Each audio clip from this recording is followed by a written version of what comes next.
licenciado Vargas Landeros, quien siempre estuvo en el protocolo en la organización de este importante, histórico, tradicional grito de la independencia, el sexto por el gobernador Mario López Valdés, aquí en Balcón de Palacio de Gobierno. La importancia de la difusión de estos símbolos patrios y de estas fechas históricas. Bueno, pues la verdad, déjame decirte que estamos muy contentos.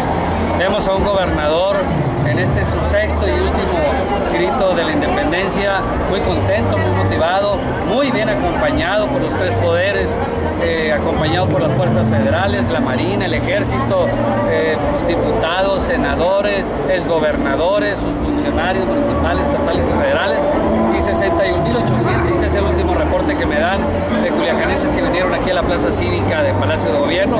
Es un récord, es algo histórico que la gente en el último año de gobierno venga a acompañar a su gobernador a verlo dar este tradicional grito de la independencia. Así que qué bueno que nos acompañaron, bien agradecidos con la ciudadanía sinaloense, particularmente en este día con los de Culiacán. Así que pues la verdad que podemos decir más que nuestro agradecimiento, nuestro reconocimiento a la sociedad de Sinaloa, que verdaderamente vio el cambio que dio Mario López Valdés a Sinaloa.